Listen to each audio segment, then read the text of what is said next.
Salut, c'est Florian, bienvenue dans cette nouvelle vidéo. Dans cette vidéo, je vais te parler de mon portefeuille d'ETF pour PEA et plus particulièrement, dans cette vidéo, je vais te parler de l'ETF Lyxor Stocks Europe 600 Financial Services UCITS ETF ACC. Qu'est-ce que c'est que ce nom barbare? C'est le nom complet de l'ETF. On va simplement l'appeler le Lyxor Stocks Europe 600 Financial Services. C'est déjà bien assez long comme ça. Et je vais tout simplement te dire sa croissance sur 1 an, sur 5 ans, sur 10 ans, sa classe d'actifs, sa zone géographique, ses frais de gestion, etc. etc. Plein d'infos extrêmement intéressantes à savoir sur chaque ETF sur lequel tu veux investir. J'ai fait le travail pour toi, j'ai tout recensé pour toi dans un joli petit tableau et je vais tout te dire dans cette vidéo. Si tu n'as pas encore de PEA, n'hésite pas à le créer sur Boursorama en passant par le deuxième lien en description.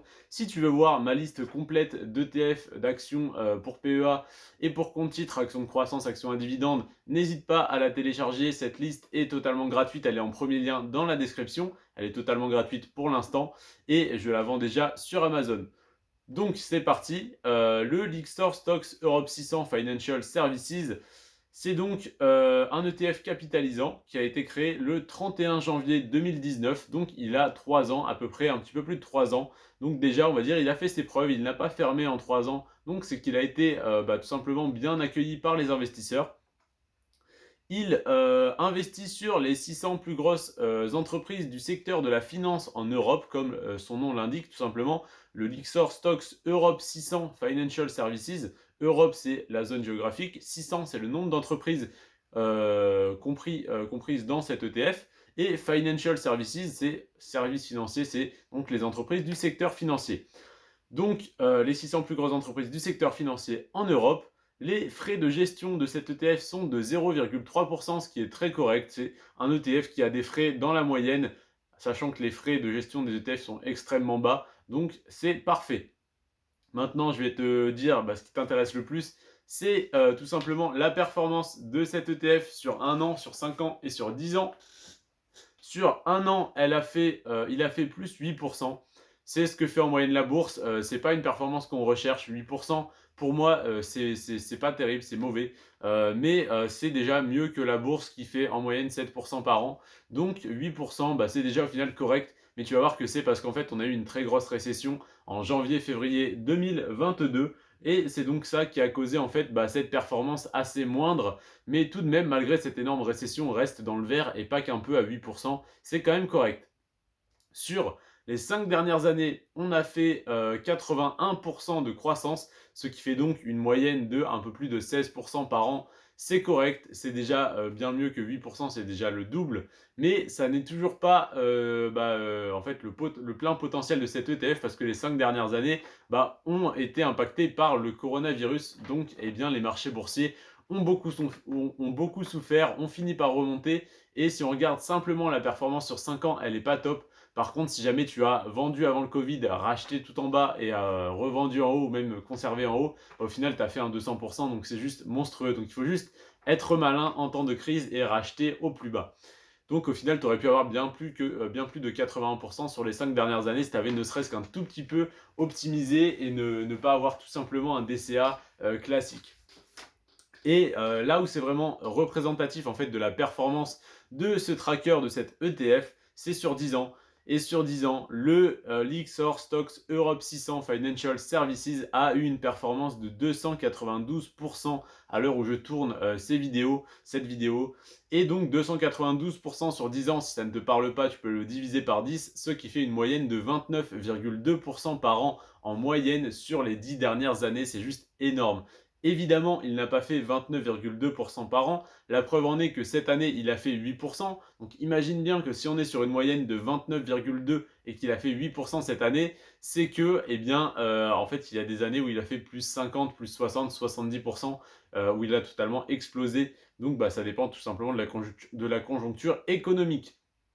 8% cette année, 81% sur les 5 dernières années, soit en moyenne, on est à 16% par an, et sur 10 ans, on est à 29%. Donc t'imagines un petit peu de la 5e à la 10e année à compter d'aujourd'hui, donc c'est-à-dire de 2012 à 2017, l'énorme croissance qu'a tout simplement vu cet ETF. Donc c'était juste énorme et en espérant que, tout simplement, ça reparte à la hausse. Et comme on est dans un cycle où les taux d'intérêt augmentent, puis rebaissent, puis réexplosent d'un seul coup. Et là, en fait, on est tout en bas où les taux d'intérêt sont à 1%, à 0,5, donc bientôt à 0. Et quand ils arrivent à 0, ils ne peuvent pas rester longtemps à 0 ou dans le négatif. Donc ça devrait repartir à la hausse. Désolé pour ceux qui souhaitaient investir dans l'immobilier, dans 4-5 ans, ça va être très compliqué, les taux vont être monstrueux. Mais pour les services financiers, les banques vont se remettre à faire des marges hallucinantes. Donc en fait, on va retrouver sûrement, c'est pas un conseil d'investissement, c'est simplement une prédiction hasardeuse basée sur ce qui s'est passé dans le passé. Mais ce qui s'est passé dans le passé, tiens, c'est beau, basé sur le passé, en fait, tout simplement. Mais on sait bien que les performances passées ne préjugent pas des performances futures. On le répète assez souvent. Mais en tout cas, si les taux réaugmentent, les banques font des plus grosses marges. Donc, les 600 plus grosses entreprises du secteur de la finance en Europe vont faire des marges monstrueuses. Et donc, si on investit sur ce secteur, eh bien, on pourra peut-être plus investir dans l'immobilier parce que les crédits seront à 6% d'intérêt. Mais en tout cas, on pourra investir sur ce secteur.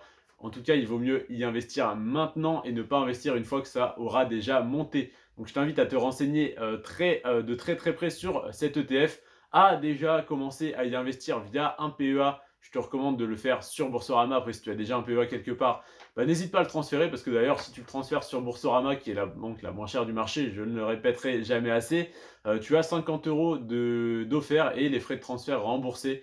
Donc, si jamais là où tu as ton PEA, on va dire, c'est un peu des petits chenapans qui te disent oui, mais attention, ça coûte 100 ou 200 € de transférer ton PEA dans une autre banque, eh bien, il te rembourse les frais de transfert et il t'offre 50 € pour tout simplement gagner un client. Donc, je t'invite à créer ton compte ou à transférer sur Boursorama. En tout cas, pour créer un PEA, il faut un compte courant. Donc, pour créer ton compte courant, tu n'es même pas obligé d'avoir de carte bancaire, en fait. Donc, tu n'as aucun frais, c'est totalement gratuit et à vie, en fait. Tu n'as même pas de frais chaque mois si tu n'as pas de carte bancaire. Et si tu as une carte bancaire, tu as des frais uniquement si tu ne l'utilises pas pendant un mois, ce qui est quasiment impossible si jamais tu fais au moins tes courses une fois par mois. Donc en tout cas, je t'invite à créer ton compte totalement gratuitement sur Boursorama, à prendre une carte bancaire parce que un compte sans carte bancaire, c'est un peu galère, surtout si c'est le premier que tu ouvres, tout simplement pour faire des paiements, pour sortir de l'argent du compte, pour payer avec, pour retirer au distributeur ou autre. Donc à créer ton compte avec une carte bancaire et à donc créer ton PEA. Et c'est pas un conseil d'investissement, mais je t'invite à te renseigner de très près sur le Lyxor Stocks Europe 600 Financial Services et sur tous les autres ETF que je te présente dans ma playlist PEA ETF sur ma chaîne YouTube. Donc n'hésite pas à aller dans l'onglet playlist et à aller voir les autres vidéos, les 20 autres vidéos de cette playlist qui te parle des 20 meilleurs ETF pour PEA, ETF de croissance pour PEA en 2022. Donc voilà, c'est extrêmement intéressant et c'est des heures et des heures de travail. Donc n'hésite pas à en profiter en une petite vidéo de 8 minutes 30. Ça fait plaisir. Je suis très content de pouvoir te synthétiser tout ça. Je te remercie d'avoir regardé la vidéo en entier. N'hésite pas à me proposer en commentaire d'autres ETF ou d'autres actions de croissance à dividendes pour PEA, pour compte titre. J'analyse tout. Je bosse énormément pour toi. Ça me fait extrêmement plaisir. Et j'espère un jour pouvoir tirer des revenus de YouTube, je ne te le cache pas. Donc si je pouvais atteindre le plus vite possible les 1000 abonnés pour obtenir la monétisation, ça me motiverait encore plus à faire des vidéos, bien qu'aujourd'hui j'en sorte 2 par jour tous les jours depuis un mois et demi. Mais je pourrais, je pense, être encore plus motivé et faire des vidéos encore plus qualitatives. Et ne serait-ce que acheter un micro, parce qu'en fait le micro Rode Reporter que j'ai acheté n'est pas tout simplement connectable à un téléphone. Au final, j'ai mis 110 € dans un micro pour rien. J'attendrai tout simplement d'avoir des revenus de YouTube pour investir dans un micro. Donc peut-être dans un mois, peut-être dans 2 mois, tout ça, ça dépend de vous. 95% des gens qui regardent mes vidéos ne sont pas abonnés. N'hésitez pas à vous abonner, ça me ferait extrêmement plaisir. Et à liker cette vidéo. Ça m'encourage énormément et ça aide l'algorithme à mieux référencer mes vidéos. Je te remercie d'être resté jusqu'à la fin sur ce Prends soin de toi et de tes finances. Ciao.